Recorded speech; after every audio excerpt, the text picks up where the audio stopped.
Vamos à pergunta: onde está a igreja? O que é? Vemos que a igreja não se enquadra na definição etimológica. Quem? Pegamos as metáforas, terminando com a noiva. A grande metáfora,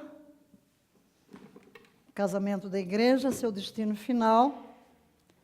E onde está a igreja? Leia a primeira declaração. A igreja está no céu,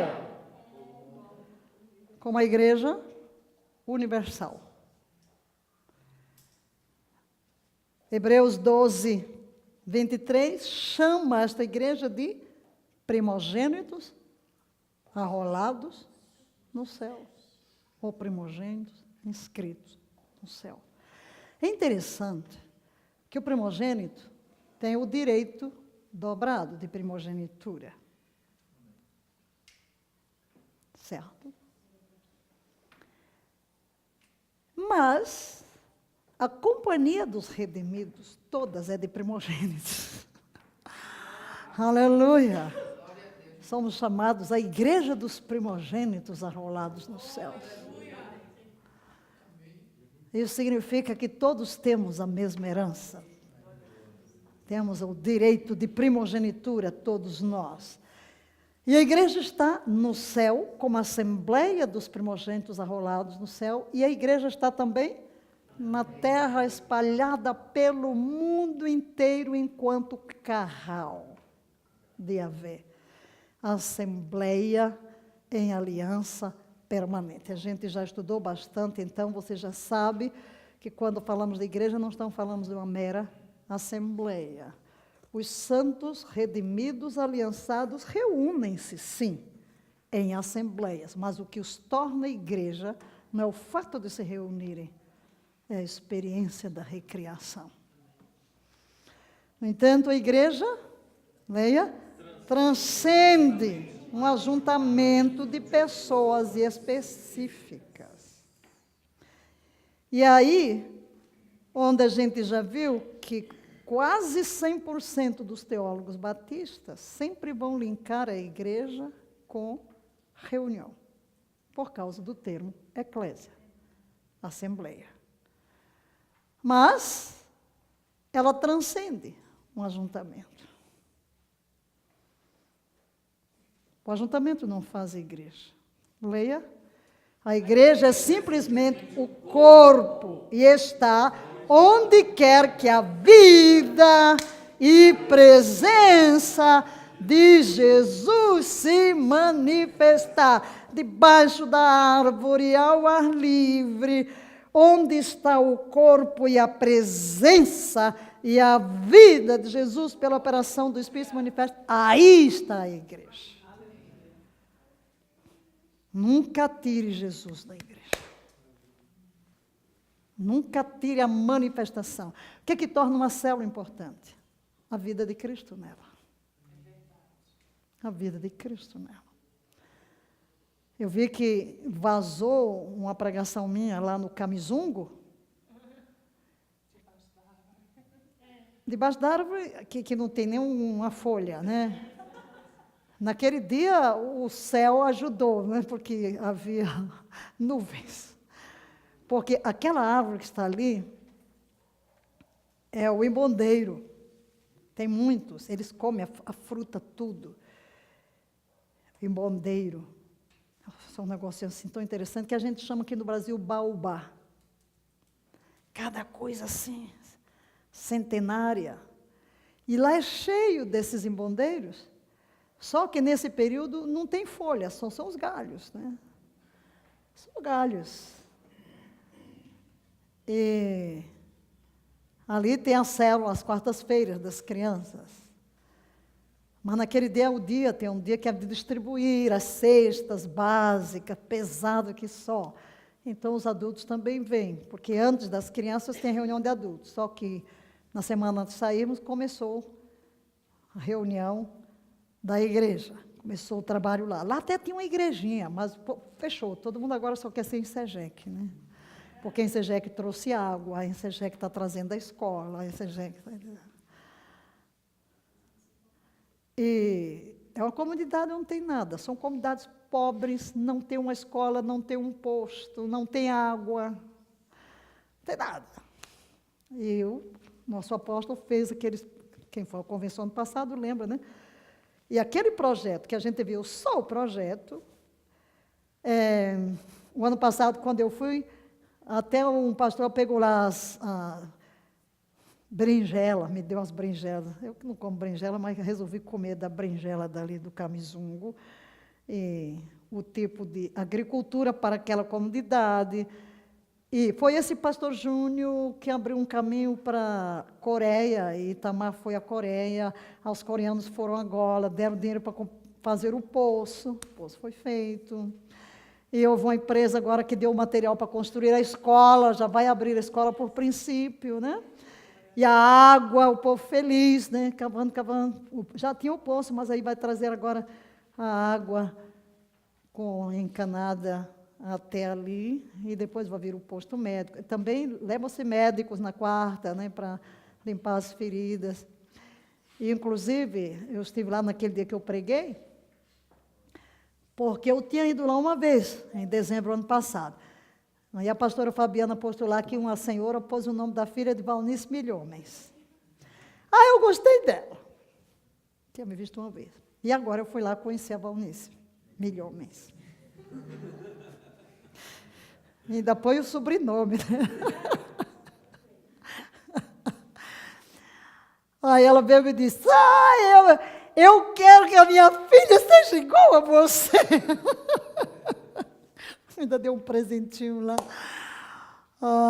Eu levantei a menina, orei pela Valnice Milhomens, né? Então, já tem uma Valnice Milhomens no Camizungo. E por falar em Valnice Milhomens, lá em Moçambique, tem Valnices, mas acho que é a terceira vez que colocam o Milhomens, porque uma vez a Raquel foi lá há anos, e ela disse, apóstolo, tem aqui uma Milhomens. Eu não sei se puseram o nome só Milhomens, não sei, mas eu sei que da outra vez eu fui o Adão, e estava um casal chegando e ouviu minha voz, pensava que era vídeo, estava ele trazendo a Valnice Milhomens. Milhomens, e agora outra, Valnice Milhomens. Haja Milhomens.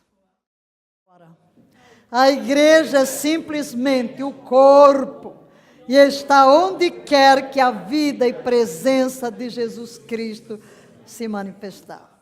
Ok, vamos a algo um pouco mais técnico agora, depois de tanta inspiração, vamos dissecar o ensino doutrinário que emana de tudo isso.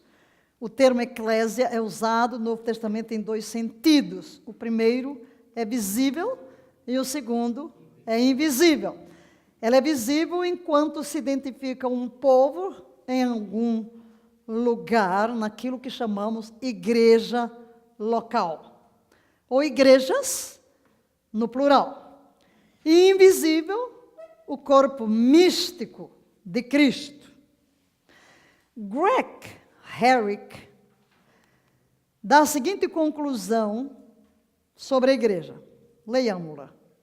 O corpo universal, composto de todos os verdadeiros crentes em Jesus, unidos nele pelo Espírito, e que há particulares expressões geográficas dela, aqui e ali, através da história. Portanto, ainda que haja muitas igrejas locais, há realmente somente uma igreja. Isto, naturalmente, leva à ideia de que a igreja é tanto visível quanto invisível. É invisível no sentido em que Deus sabe quem verdadeiramente é um cristão e quem não é. Sempre dizemos, quando ouvimos, tanta gente se converteu no culto. Não diga isso. Você não sabe se as pessoas se converteram. Você não sabe se as pessoas nasceram de novo. Você pode dizer, fizeram uma decisão por Cristo. O fato de alguém ir à frente não quer dizer que ela nasceu de novo. Então, vamos mudar a nossa linguagem. Nossa linguagem tem que ser de acordo com a nossa teologia. Diga, nossa eclesiologia emana da nossa teologia.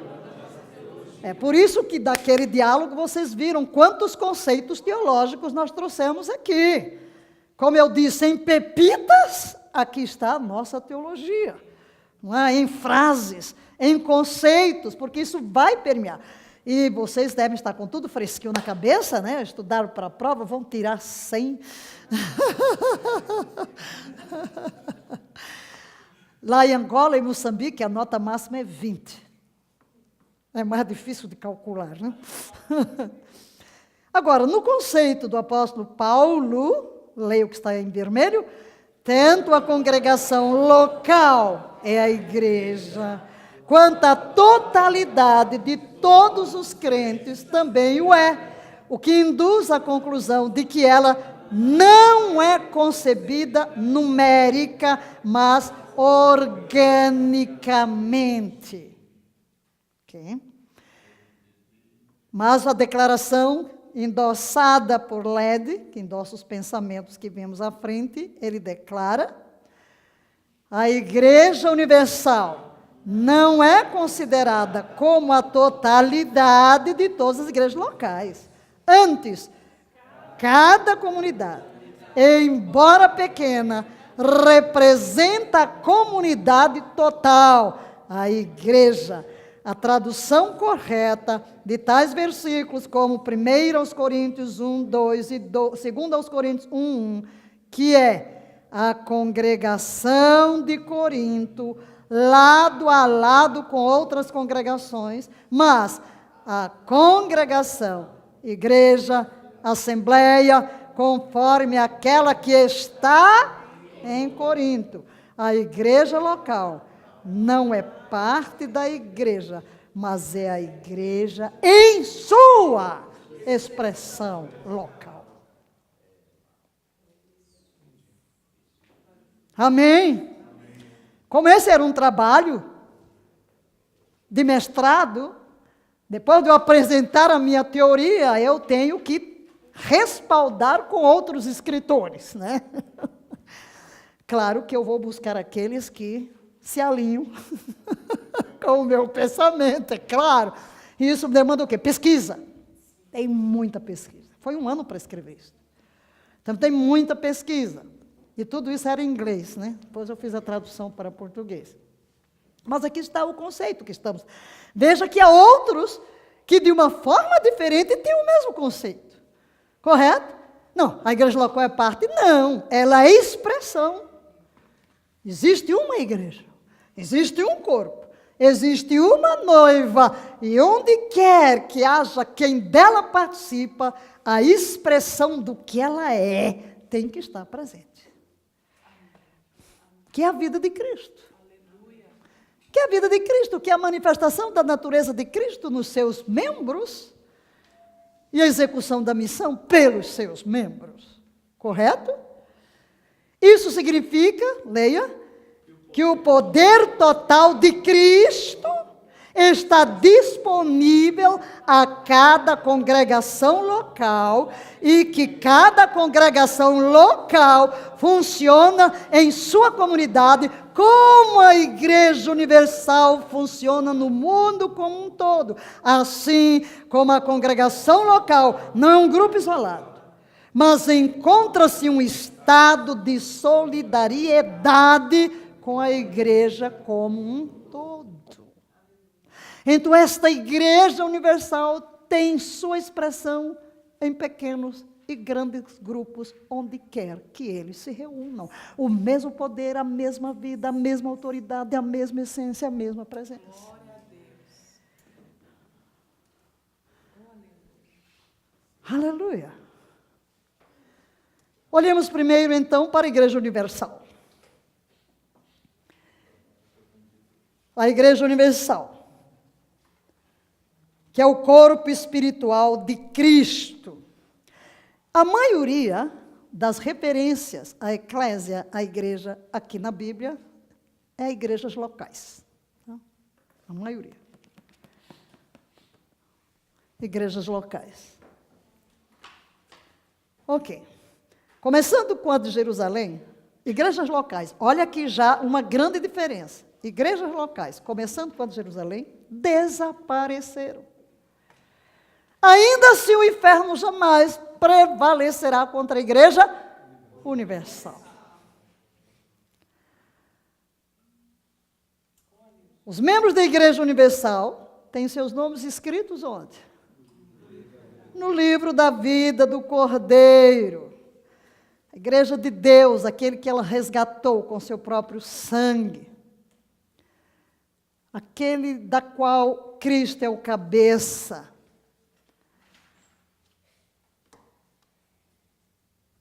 Mas a igreja local, evidentemente, o rol de membros está no computador.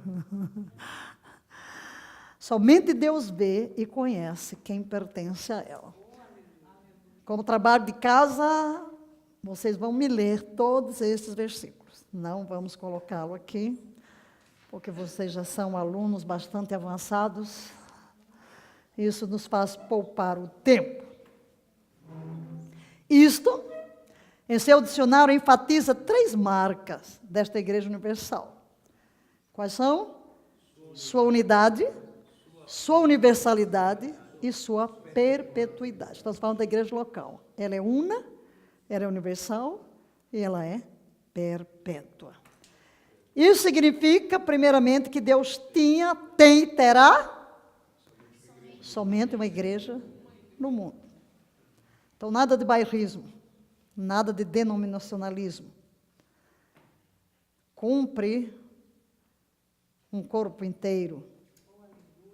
Quando estava em São Paulo, ao sair daqui, rumo a Angola, levantei-me cedo e fiquei umas 4 horas sentada lá na sala, prostrada, adorando, orando, conversando com o Pai sobre Angola. E impressões vieram ao meu espírito sobre quando começamos o ministério aqui, quando voltamos de África. Vejam só a minha experiência.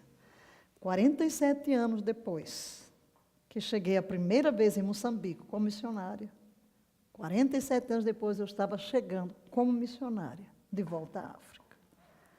Desta vez em Angola. E então comecei a rememorar quando eu vim de África. A estratégia que Deus deu para a redenção, mobilizar intercessores. 10.000 de tudo quanto é denominação se apresentaram. Levantou-se um movimento nacional, interdenominacional de oração e proclamações proféticas.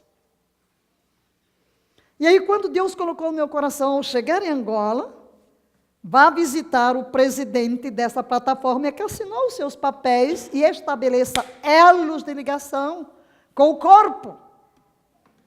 Em outras palavras, não se tranque nem se ejeque. Só não sabia o que Deus havia armado.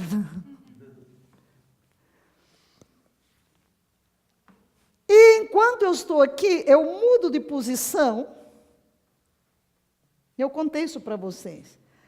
Mas quero falar nesse contexto aqui. E lá na sala tem um móvelzinho que tem assim, uma parte aqui embaixo. Eu olhei e vi um livro. Achei interessante, altares de oração, peguei o livro. E quando eu vi que era uma experiência no Uganda, aí é que despertou meu interesse. E eu narrei para vocês, talvez vocês se lembrem, que aquele pastor começou a orar no Uganda, que já tinha havido um avivamento, porque tudo vai mal e ele está orando, buscando a Deus e tem a visão. Lembram? Lembram que eu contei isso aqui? Exatamente. Ele tem uma visão que ele vai pescar, está com os obreiros e não consegue puxar a rede, que está muito pesada. E então, ele diz, vão chamar os outros obreiros? E quando eles vão saindo, ele ouve uma voz que diz, não, vá chamar batistas, metodistas, anglicanos, chama a todos. Porque para puxar essa rede vai precisar de muita gente. E ele começa a ver grupos pequenos, grandes, uma pessoa, duas, tal, cada um com a corda que vai amarrando a rede. Então, juntos puxam a rede, não vem peixe, é uma pedra imensa, é um mapa do Uganda em pedra.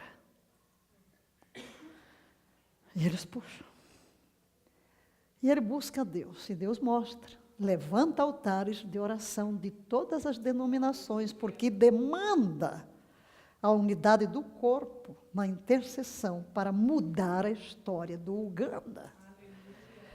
E eu disse, uau, foi exatamente o que Deus fez aqui, não é verdade? Por quê, querido? Como Deus vê? Ele só tem uma igreja. Então, ninguém sozinho vai afetar uma nação. E cada denominação tem uma ênfase, tem uma missão. Ela é importante, todos são importantes. Quando olhamos para a história da igreja, vemos moveres tremendos de Deus para restaurar verdades. Ninguém tem tudo, mas o corpo como um todo tem tudo, por isso nós precisamos uns dos outros. E então aqui temos que entender isso.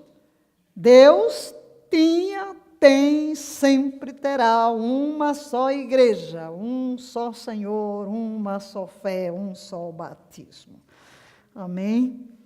Então, o segundo, esse é o primeiro ponto. Segundo ponto, leia, uma igreja abraça os redimidos de cada nação, tribo, povo e língua. Terceiro, ela continuará através de todas as eras até o fim do mundo.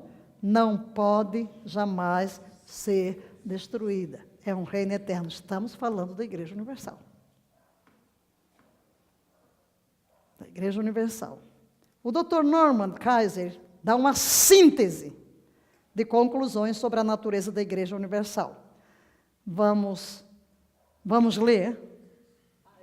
Como eu disse, os textos vocês depois, por favor, leiam para aprofundar. É muito importante a gente ter um respaldo bíblico em todas as declarações que faz. Vamos só ler rapidinho. A Igreja Universal foi escolhida desde a eternidade. 2. A Igreja Universal é invisível. 3. A Igreja Universal é aumentável em número e qualidade. A Igreja Universal é indivisível. A Igreja Universal é invencível. A Igreja Universal é doxológica, isso significa o louvor a Deus. Então, todas as coisas, incluindo a igreja, são destinadas à glória de Deus. Isso é que significa doxologia. A Igreja Universal é apostólica. A Igreja Universal é eticamente neutra. A Igreja Universal é regeneradora. A Igreja Universal é espiritualmente igual. E a Igreja Universal, ela é universal, que não tem nada a ver com a universal do reino de Deus, né?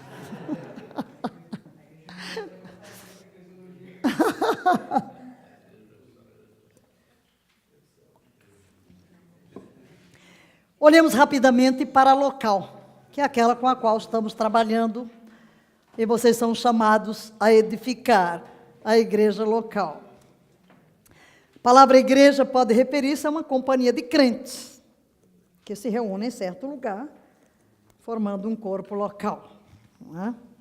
E é isso que vocês mais conhecem dentro, redimidos que se reúnem num determinado lugar. Agora, contrastando, enquanto a Igreja Universal inclui os redimidos que já morreram, a igreja local inclui quem? Somente os vivos. Na hora que morre, a gente corta do rol. A igreja local é visível. Então, quando alguém morre, tornou-se invisível. Então, apenas os visíveis. Amém? Há uma definição de uma igreja local. No meu trabalho, eu escrevo que não tem como resgatar o manual original dando essa definição, e ela se tornou universal, do domínio público entre os batistas. Lá em Moçambique, Cada vez que íamos organizar uma igreja, eu interrogava os membros, e eles tinham que me saber essa definição na ponta da língua. Vamos lá, qual a definição de igreja aqui? Uma igreja local, vejam bem, a igreja local é um grupo de pessoas regeneradas e batizadas que voluntariamente se reúnem num determinado lugar, em diferentes ocasiões, sob as leis de Cristo, para estabelecer o reino de Deus nelas próprias e no mundo. Essa é a definição de igreja no Manual Batista, antiquíssimo, mas que sempre tornou-se do domínio. Se você entrar lá no Google em inglês, você vai encontrar essa definição. Mas vamos ver a visão distinta da igreja.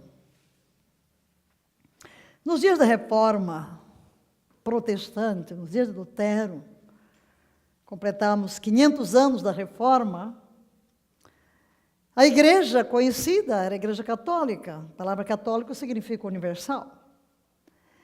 Mas levantou-se uma pregação diferente, a busca de restaurar a igreja com as chamadas declarações solas, sola, somente.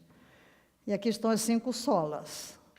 Sola fide, somente a fé. Vamos dizer sola escritura, somente as escrituras, solos Christus, somente Cristo, sola gratia, somente a graça, soli Deo glória, glória somente a Deus. Essa foi a grande defesa para a igreja local.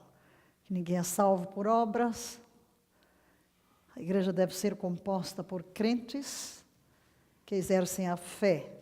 Somente a Escritura, portanto, a igreja não tem autoridade de legislar. Tudo que não passa pelas Escrituras, porque ela é a única regra de fé e prática. Somente Cristo, não tem outros medianeiros, somos salvos exclusivamente pela graça e só Deus leva a glória em todas as coisas. A Ele a glória na igreja. Essa foi uma grande contribuição da Reforma que permanece como fundamentos para todo mundo evangélico. Ok? Mas vamos à pergunta, quem forma esta igreja local? Quem compõe esta igreja local? E tem versículos aqui para ler, viu? Que nunca mais acaba. E você deve dominar isso, porque isso deve fluir de dentro de você, na conversa, no discipulado, na pregação. Amém. Primeiro, somente crentes nascidos de novo. Segundo, pessoas arrependidas e crentes. Terceiro, crentes batizados. Quarto, crentes em Cristo, em quem Cristo está sendo formado. Então, você passou pela experiência de regeneração, do arrependimento, você foi imerso nas águas e você está passando pela experiência da formação. Quem é o cabeça da igreja local?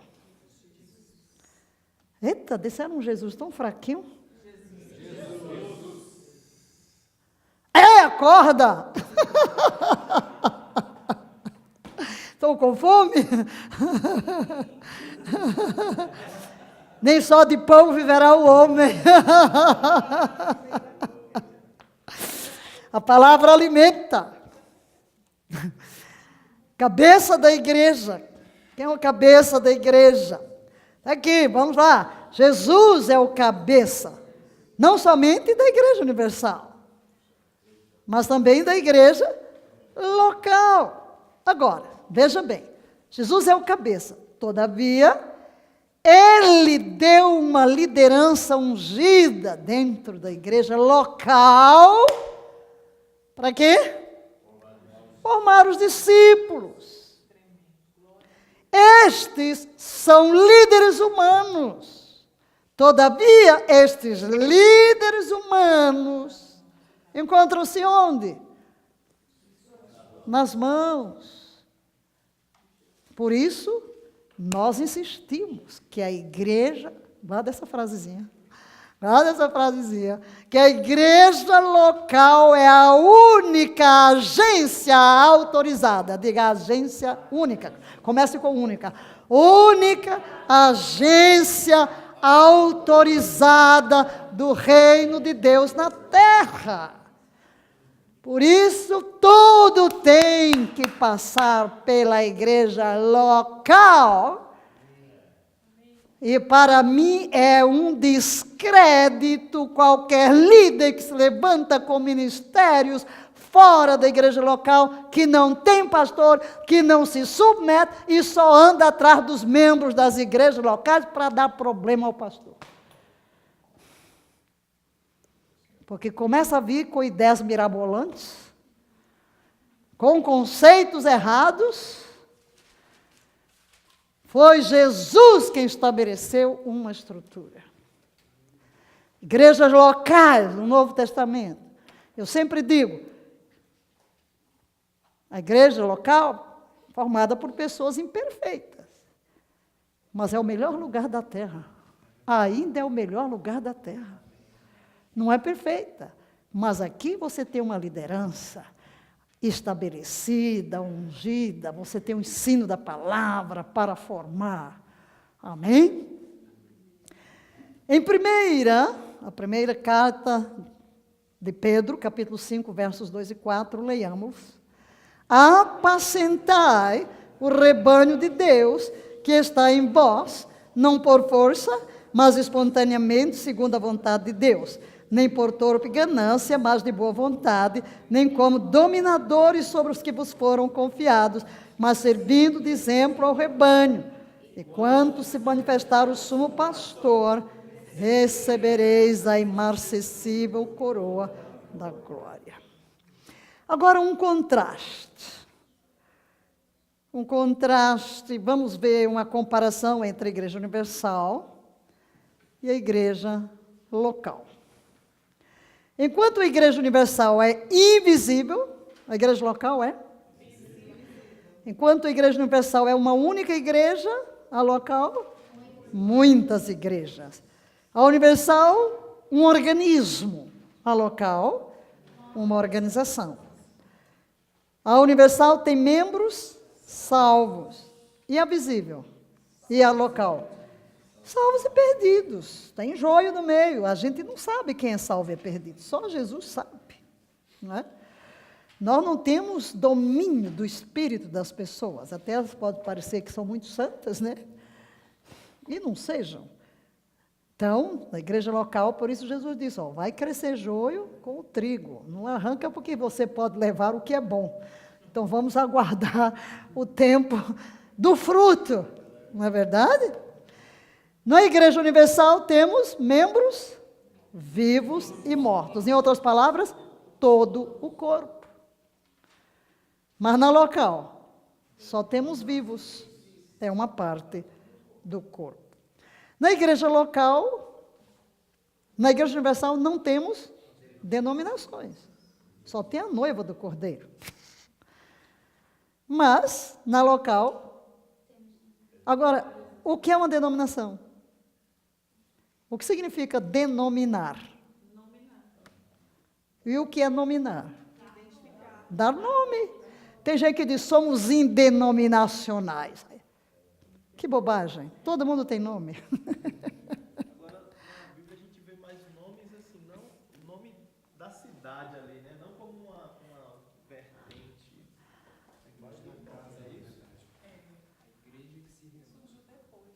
Sim. Quando olhamos para o Apocalipse, vamos ver. A igreja, por quê? Não havia divisão. Não havia igreja católica. Só havia um cristianismo, só havia a comunidade dos apóstolos. Agora nós estamos aqui, o pós, tudo e mais alguma coisa. O casamento, pós de tudo. Então você vai ver, até mesmo na restauração da igreja, porque depois você vai ver, igreja católica, apostólica romana. Mas aí enche de santos. Aí vai a ortodoxa, que tira os ícones. Igreja ortodoxa grega, igreja católica, aí vai. Mas aí sopra o vento da renovação, levanta-se Lutero. O justo verá pela fé. Aí começam os reformadores, tudo na atenção. E normalmente os grupos tomam que nome? Tomam o nome do reformador, tomam o nome da ênfase. Batista é porque batiza, né? Aí lá vem o presbiteriano, do presbitério, vem os metodistas muito metódicos. Vem os adventistas, porque falam do advento. Vem os pentecostais, porque abraçam a experiência pentecostais. Vem o SEGEC, porque diz que não quer outro nome, só o nome do dono da igreja, do Senhor Jesus Cristo. Vem os quadrangulares, porque o evangelho é quadrangular, Cristo salva aqui os e voltará. Então, são ênfases que às vezes... Mas o que eu quero dizer é o seguinte, todo mundo tem nome. É um nome. Agora dizer, não, nós somos uma igreja indenominacional, não temos nome. Ah, se não tem nome, não existe. Então, o nome já é a denominação. Então, é bobagem. Não tem nenhum problema em você ter nome. Todo mundo aqui tem nome. Quem é aqui que não tem nome? Então, denominação significa o nome do grupo. E depois, nós vivemos no mundo terreno, onde existem leis, e nós temos que entender uma coisa, queridos. Enquanto reino de Deus, temos princípios. Mas enquanto organização, temos leis do Estado. Que nós não podemos existir sem cumprir estas leis. Elas não têm nada a ver com o reino de Deus. Mas para que eu funcione como reino de Deus, eu estou sujeita às leis do Estado. Por exemplo, eu tenho que ter um CNPJ. Eu tenho que ser uma entidade jurídica. Se eu não for uma identidade jurídica, eu não posso ter uma conta bancária. Eu não posso ter um patrimônio no nome da entidade. Agora, imagina, se o pastor, e infelizmente existem muitas igrejas aí, por aí, que que não são entidades jurídicas, põe o dinheiro dos dízimos na conta do pastor, põe o patrimônio na conta do pastor, e isso hoje existem leis para coibir. O problema é que o governo não faz uma vistoria como deveria fazer. Só quando a igreja está muito grande, né, na vista, aí chama a atenção. Por exemplo, a igreja tem as mesmas leis trabalhistas para os seus funcionários, ela tem que prestar declaração de imposto de renda. Por exemplo, se uma igreja não prestar a declaração de imposto de renda, o governo vai dizer, vai dar um prazo, e se você não cumpre, você não pode existir dentro do Estado. E depois, se ele olha lá, você não pode, a igreja não pode pagar o aluguel de um membro. Não pode. Não pode pegar o dinheiro da igreja e comprar óculos para não sei quem. Existem leis de que da igreja só pode gastar para o uso do culto. Quer dizer, há um mundo de leis. Ok? Então, nós não estamos vivendo em Jerusalém, nos dias dos apóstolos. Existem outros países onde a vida da igreja é mais simples. Onde o povo não tem que fazer relatório financeiro, onde nada disso. E nos Estados Unidos, até o dízimo que você dá na igreja, as ofertas, desconta no seu imposto de renda, né? Mas aqui no Brasil, ainda estão querendo taxar as igrejas, estão querendo criar a lei para que a igreja pague impostos, né? Ok, então, isso para falar que a igreja local tem não apenas nome, ela precisa ter um nome social, ela tem que ser personalidade jurídica, ela tem que ter estatuto. E tudo é feito em cartória. Tudo isso que vocês vão ter que estudar, tá bom? Na matéria de administração eclesiástica, meu filho, em matéria de administração eclesiástica, você tem que entender de lei, você tem que aprender a fazer ata, você tem que aprender a fazer relatório. A coisa é tão miudinha, por exemplo, agora. Olha que luta que vocês não podem imaginar, porque surgiu no cartório uma tabelinha nova, que não nos conhecia. A primeira coisa que ela fez confusão foi com o CNPJ, da local e da mundial. E vai ata, volta ata, vai ata, volta ata. E uma falha nossa, por exemplo. Quando saiu sério, fizemos uma nova eleição da diretoria. Então, renovamos. Lá vai ela pesquisar todo o passado. Não. Estatutariamente, vocês fizeram uma Assembleia de Renovação Data. Essa aqui renunciou o vice, mas não havia cumprido o mandato. Então, os eleitos eram apenas para cumprir o mandato tampão. Teriam que ter. Então, agora volta a ata e justifica porque não renovou a diretoria dentro do prazo estatutário. É tudo muito miudinho. É uma questão de nome. Às vezes eu até discuto, mas quando você diz, por exemplo, você faz uma declaração, apresentou-se tal, que foi aprovado pela Assembleia. Lá volta. Tem que escrever que todos aprovaram. Mas se fosse, a gente até podia discutir, vem cá, isso aí já é uma questão de português. Aí eu vou para Haddad, por exemplo, ninguém diz há tantos anos atrás. Para que esse atrás? Ele não existe, é português errado. Há tantos anos. Então, se eu digo que a Assembleia aprovou,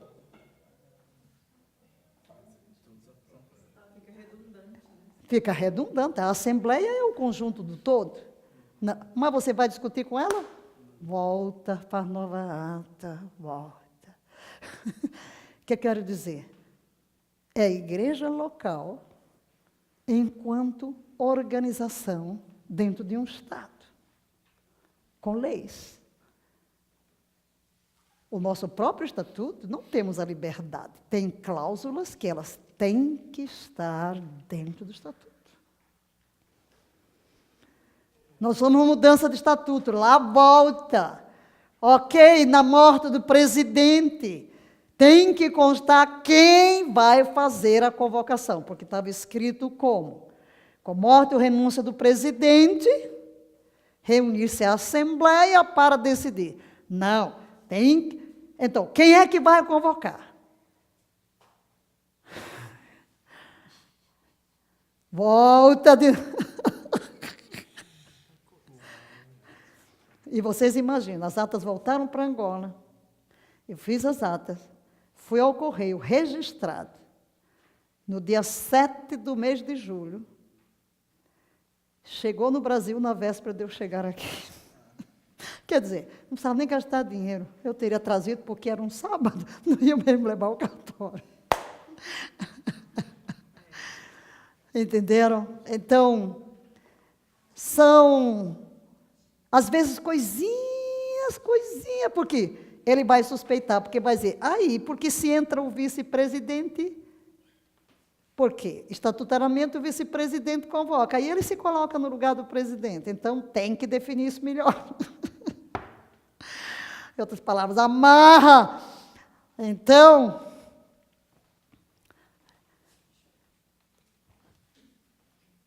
tudo que você gasta tem que ter nota fiscal. E não adianta porque é mais barato.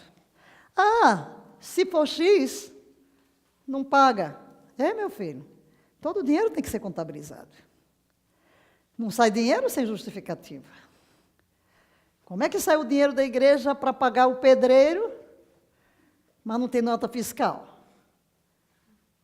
Tudo tem que ser de acordo com a lei. Alô? E você precisa, como pastor, meu filho, entender de tudo isso, porque senão você coloca na igreja um tesoureiro que não entende nada, você está frito, porque quem vai pagar é o presidente. Ele responde. Por que você não pode? Você está muito bonzinho. Tem alguém que pede, eu não tenho onde dormir, posso numa sala aqui, fica dormindo. Daqui a pouco ele vai à Justiça do Trabalho, diz que foi contratado e a igreja não pagou. Arranja alguém para ser testemunha e lá vai. A Justiça do Trabalho sempre vai dar direito a quem vai lá. Nós já fomos lesados muitas vezes em São Paulo. E aí onde você vai aprendendo na marra. Ok, eu vim ajudar aqui, escorregou, caiu, quebrou a perna. Quem vai responder? Entra lá na justiça por danos morais. E temos que pagar a multa e é o presidente quem responde por tudo isso. Entendeu?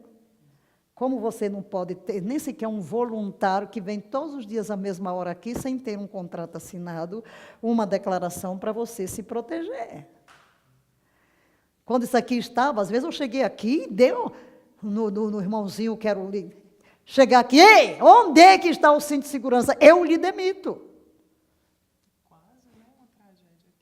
Eu lhe demito, eu disse, agora quem está aqui tem que seguir. Eu não permito que ninguém me suba aqui sem cintos, nós temos cintos. Então, sempre que eu cheguei aqui, de repente, ei, desce daí, onde é que está o cinto? Se eu voltar, eu lhe demito. Por quê? Quem vai pagar? A igreja. Entenderam? Então, entendam que quando nós vamos tratar da igreja local, meu filho, não é só falar bonito lá no púlpito, não. Você tem que aprender um mundo de coisas, você tem que conhecer a lei, você tem que olhar para a administração. Amém? Você tem que ter os pés no chão, e é por isso que, quando eu olho um currículo aqui, de seminário, eu fico e sei, falta isso, falta isso, falta isso, porque o pastor tem que ser preparado para ser pastor. Não é porque não estamos formando aqui pessoas para ter um diploma de teologia, nós estamos formando pastores, para serem presidentes de uma igreja local, presidentes de um ministério, correto? Então, entendi isso. Eu me ampliei muito aqui em relação à denominação, porque é importante que você comece a abrir os olhos. Aqui temos advogados que sabem que nós, inclusive, cada ata nossa tem que ter o carimbo, cada página pelo advogado. Toda lei. Há toda uma burocracia que se tem que seguir. Por isso nós temos o manual eclesiástico, né? Com todas as nossas... Agora, vocês imaginam, tudo isso teve que passar por mim. Fui eu que escrevi isso tudo. Imagina se eu não tivesse formação. Se eu não viesse de um passado, de uma formação batista, né? Uma formação batista, com atas, com assembleias, fundando igrejas, ensinando, formando pastores, né? E depois várias organizações, mesmo no Palavra da Fé, juntava os advogados, mas nada.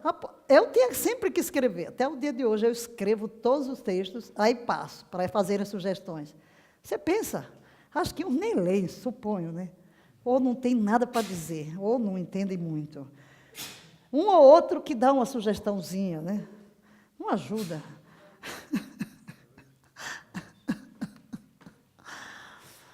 Ok, queridos?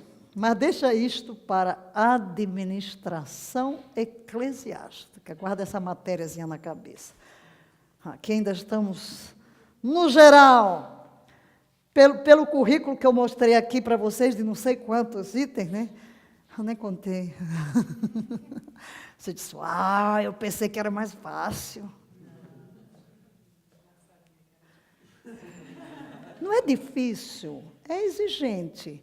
Aí eu pergunto, você é médica? O que lhe custou para ser médica? Muito. Por isso que eu sento na cadeira, eu já fiquei tantas e tantas horas aqui. 6 anos de faculdade. Agora, se você vai ser pastor, pensa que é o quê? Eu não sei o que passa na cabeça do povo. Você não confia em uma construção, aqui não fez engenharia. Você não confia em sua saúde, aqui não fez medicina. Você não vai entregar uma causa que não seja advogado para lhe defender. Agora, por que você acha que para ser pastor é só falar bonito? Meu filho, você vai lidar com gente, você vai lidar com o Espírito, a Bíblia é o seu livro, mas essa Bíblia não foi escrita na nossa cultura. Senão você vai falar abobrinha, ou você vai sair com heresias, porque você pega um versículo da Bíblia. Outro dia um aluno chegou para mim e disse assim, oi, apóstolo, mas o versículo tal, Jesus as primeiras que dormem. Então, eu tenho ensinado que Jesus foi a primeira criação de Deus. Ei, meu filho, para com essa heresia. Jesus é Deus de Deus, é incriado. Mas não está escrito que ele é a primícia dos que dormem.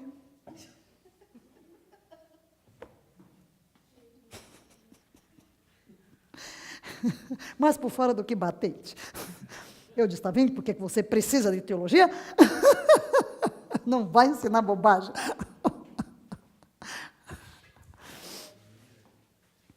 Não é verdade? Você tem que aprender a aconselhar, você tem que aprender a orar, você tem que aprender a administrar, você tem que aprender a lidar com grupos pequenos, você tem que aprender a lidar com gente de tudo que é temperamento. Você tem que aprender a administrar todo mundo.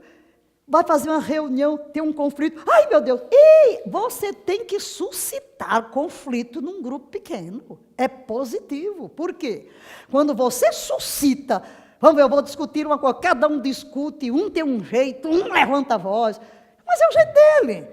Olha lá o Malafaia, só pode falar levantando a voz. É o temperamento do indivíduo. O outro vai falar mansinho, vai achar que... Mas com fulano, o negócio esquenta.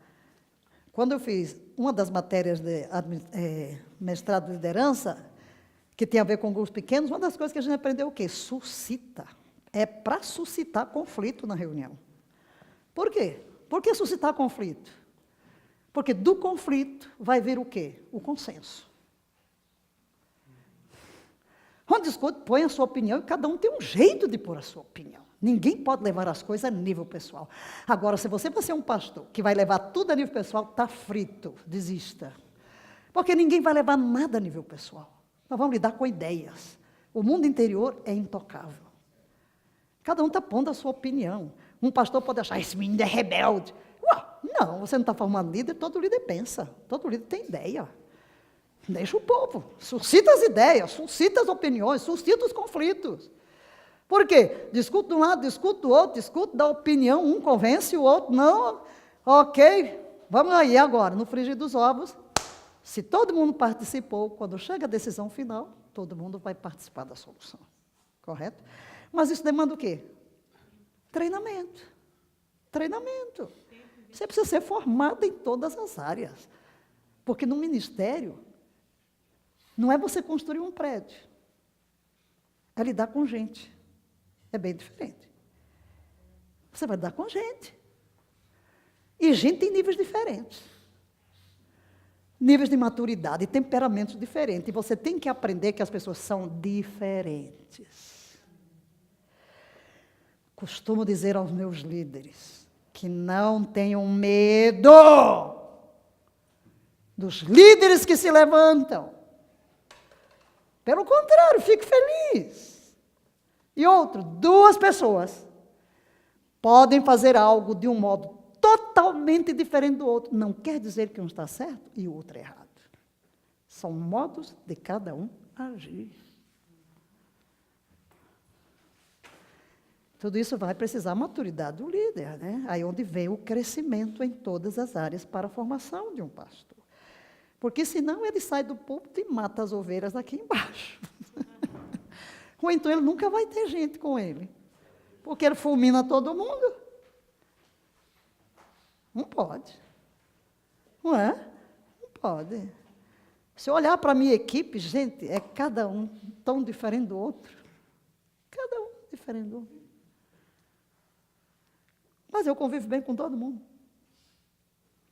Porque você aprende a ver as pessoas de uma forma diferente, cada um. Correto? Tem um que faz a coisa de um jeito. Eu tenho horror quando alguém me critica, alguém, fulano não está na visão. Eu digo, para lá, porca, você sabe o que é visão? Se você quer a visão que eu tenho, então fecha a boca, não critique ninguém. Essa é a minha visão. Não me fale mal de ninguém, porque a minha visão é não falar mal de ninguém.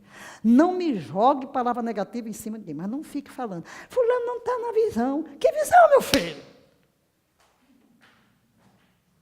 Que visão? O que você chama de visão? Visão, para mim, é um negócio amplo. Não é técnica. Você pode reunir a célula de um jeito e o outro de outro. Ah, aquele está na visão, esse não está. A visão de quem? Entende como, às vezes, você está criando problemas, picuinhas, em vez de ir para a essência, que é exatamente manifestar o caráter de Cristo, viver os valores. Amém? Aí, ó, por isso que a gente vem com personalidades restauradas.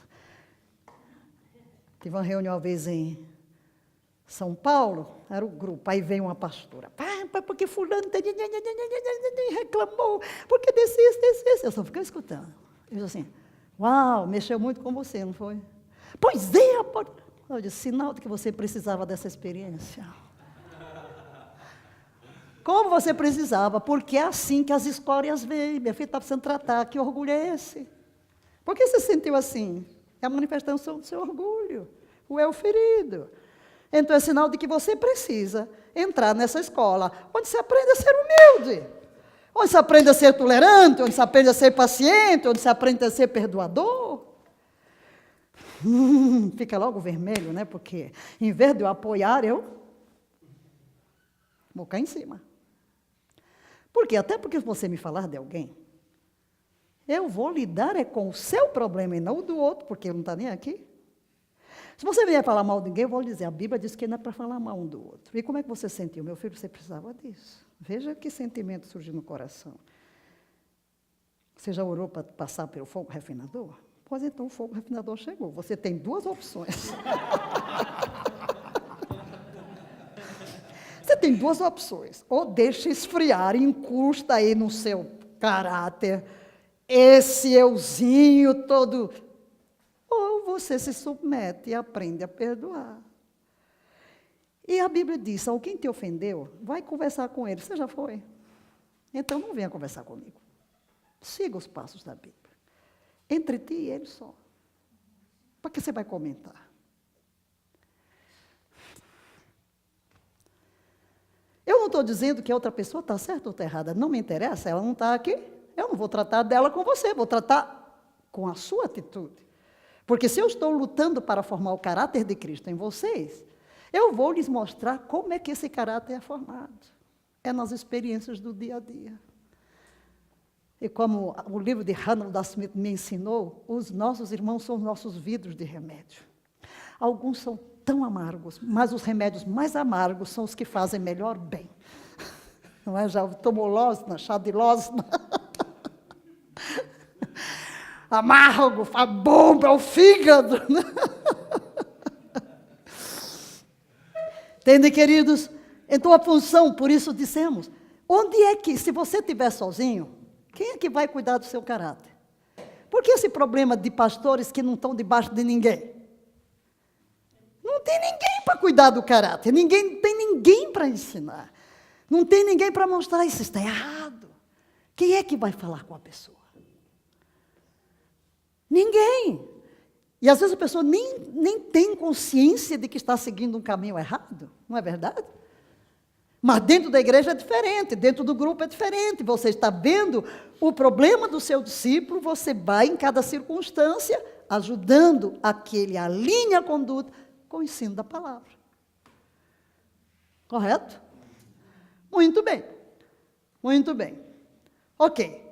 Mas, prosseguindo, demorei muito tempo aqui, mas é preciso porque vocês todos estão atuando dentro de uma forma, dentro do ministério. Na Igreja Universal não temos pastores, não temos diáconos, né? Mas aqui na local temos, não temos ordenanças, mas aqui temos, e a coisa que você não pode esquecer, que a Universal é indestrutível, mas a local. Quantas igrejas abertas e fechadas? Né? Por quê? Porque a igreja não é o prédio. A igreja não é o prédio. A igreja não é o lugar. Então, podemos abrir num determinado local, às vezes não funciona, às vezes os membros se dispersaram, às vezes há o problema de um pastor que cai, não é? E nunca mais se levanta, enfim. Mas qual é o propósito da igreja? Estamos falando de igreja local. Só um momento, que a minha garrafa é tão linda para ser filmada que...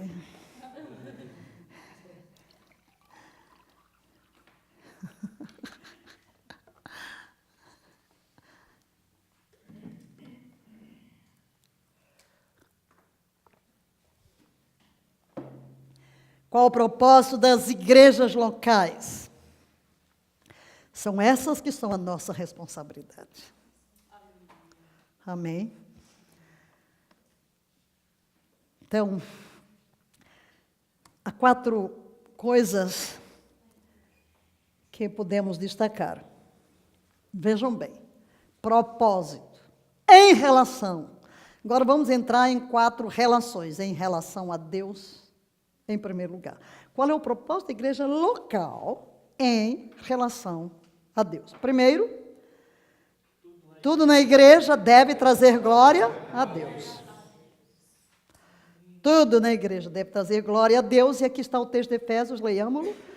A esse seja glória na igreja e em Cristo Jesus, por todas as gerações, para todos sempre. Amém. A glória de Deus na igreja. Em relação à igreja universal. Qual o propósito de uma igreja local em relação à igreja universal? Leia. A igreja local deve ser uma visível manifestação da vida interior e da natureza do corpo de Cristo, manifestando seu caráter e unidade sob o senhorio de seu cabeça, Jesus. Em outras palavras, a manifestação numa igreja local é a mesma na igreja universal. Está claro isso? Ainda em relação à igreja universal, leia a declaração.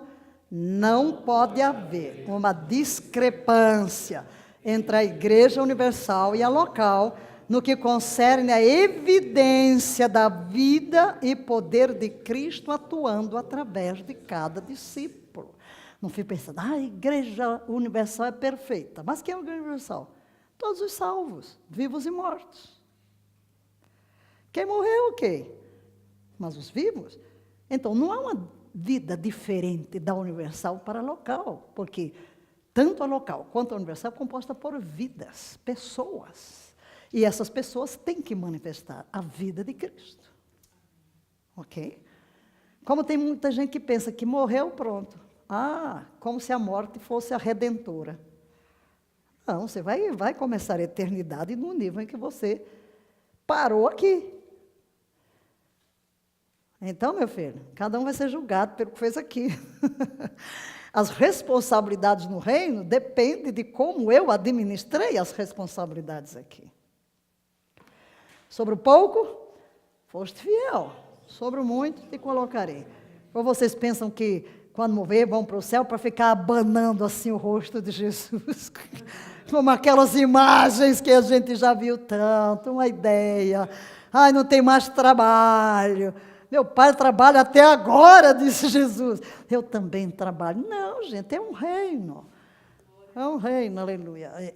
Eu tenho até uma imaginação, acho que eu vou ser mandada para alguma nação para ensinar os princípios do reino. Acho que eu vou ser mestre lá, não sei não tenho ideia. Porque é uma paixão pelo ensino, uma paixão pela formação. Enfim.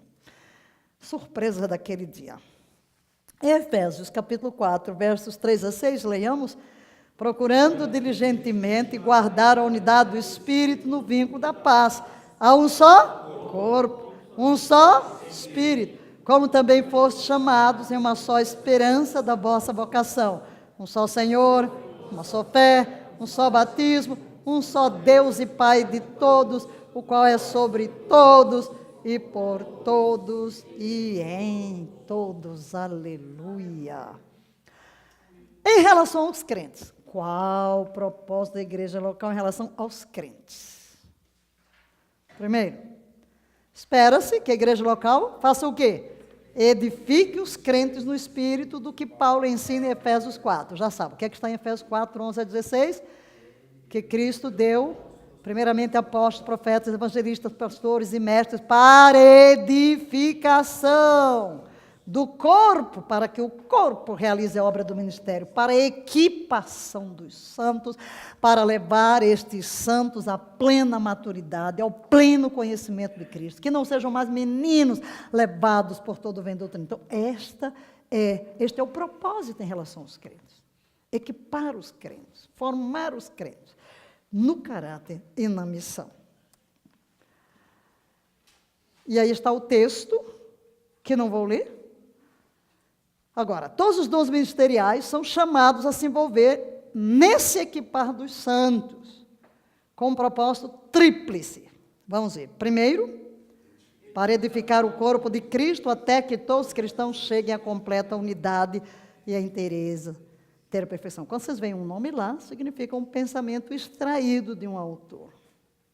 Segundo, até que todos nós cheguemos à unidade da fé e do pleno conhecimento do Filho de Deus. Completa unidade de fé, então encontrada quando todos inteiramente conhecem a Cristo, o objeto da fé, e em sua mais elevada dignidade como Filho de Deus. Até alcançar o quê? Maturidade e a estatura. Aí está o terceiro. Maturidade de adulto, contrastada com as crianças. O texto diz homem feito, não homens.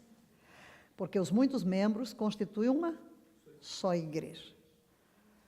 Esse padrão de estatura significa o quê? Plenitude de Cristo. Isto é, a qual Cristo tem para que o corpo seja digno do cabeça, o Cristo perfeito. Na nossa definição, levar os crentes a reproduzirem a Cristo, né? O caráter, manifesto no fruto do Espírito. Qual o propósito da igreja local em relação aos descrentes? Agora, em relação aos descrentes. Muito simples. Fazer discípulos para Jesus. É o supremo chamado da igreja local em relação ao incrédulo. A missão da igreja para o mundo é isto. Levar a fé. Levar a uma experiência. A edificação é a missão interna da igreja. E o evangelismo, a missão externa. Diga isso.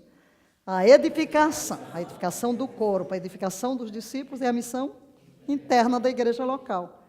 Mas o evangelismo é a missão externa. E não podemos separar os dois. Os dois têm que caminhar de mãos dadas. Por isso é que nós temos o sistema, e a gente vai entrar quando chegar à estrutura, vamos entrar em detalhes. Por isso que temos um sistema de quê? Dos 12 e das células. Porque nas células eu estou cumprindo o propósito da igreja para com os crentes. No grupo de 12 eu estou cumprindo a edificação, nos cultos, nas celebrações, nos cursos. Estou edificando o corpo. Em relação aos anjos, uau! A igreja local tem algum propósito em relação aos anjos? Que maravilha! Veja o que é que a Bíblia diz. Efésios 3, 10 a 11. Vamos, para que agora a multiforme sabedoria de Deus seja manifestada por meio da igreja aos principados e potestades nas regiões celestes, segundo o eterno propósito que fez em Cristo Jesus, nosso Senhor. Estão vendo, queridos?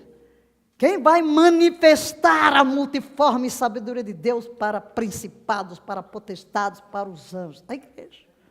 A vida da igreja. Então, nós também temos que enviar para o mundo espiritual uma mensagem, pelo modo como vivemos.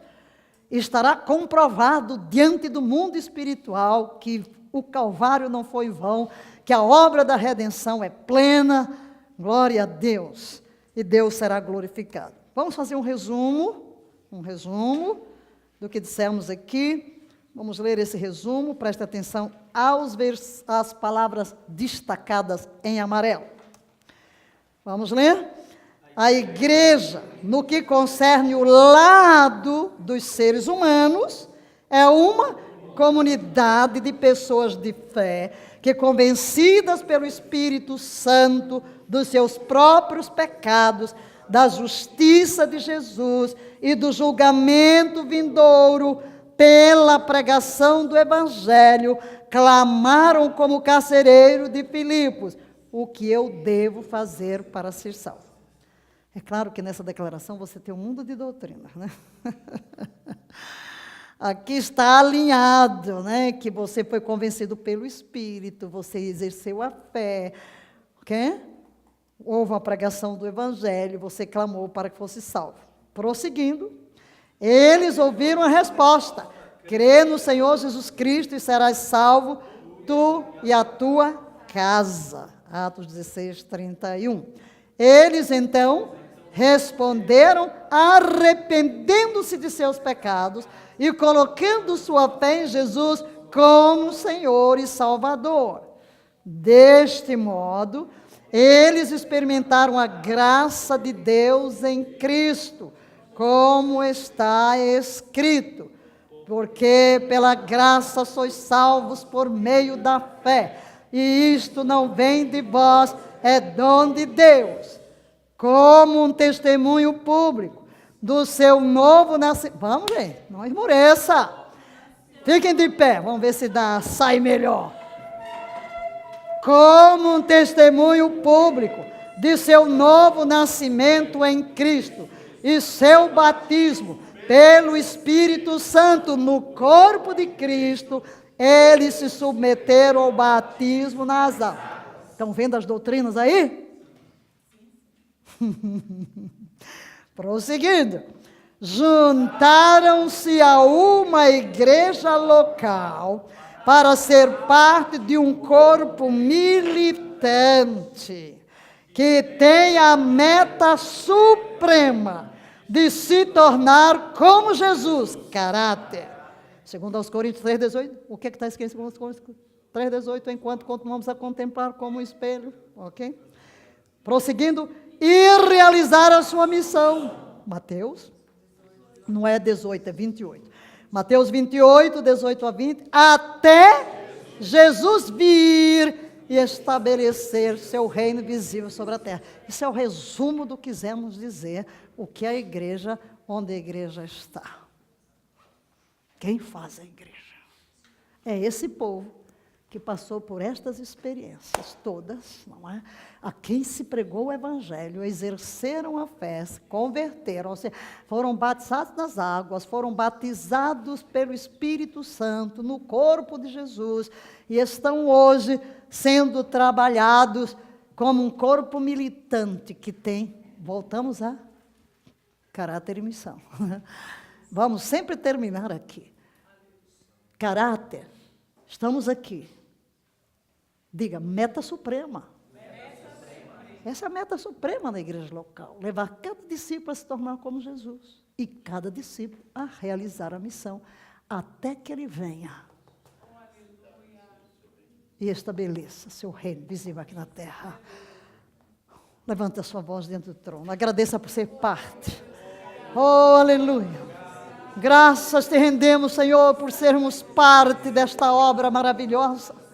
Graças pelo teu Espírito que opera em nós o querer realizar da tua boa vontade. Graças pela obra do Espírito em transfigurar-nos na verdadeira imagem do Senhor Jesus. Graças porque a tua palavra é viva, é eficaz, é mais penetrante do que espada de 2 gumes. O nosso ser se abre para esse mover do teu Espírito, da tua palavra, para que sejamos inteiramente transformados. Possui-nos, Espírito Santo, tira o véu dos nossos olhos, continua a levar-nos para patamares mais elevados, para um crescimento contínuo, a fim de que possamos manifestar a tua glória. Graças, graças, graças. Queremos viver exclusivamente para ti e estar à altura da santa vocação. Aleluia, daremos a ti toda a glória em nome de Jesus.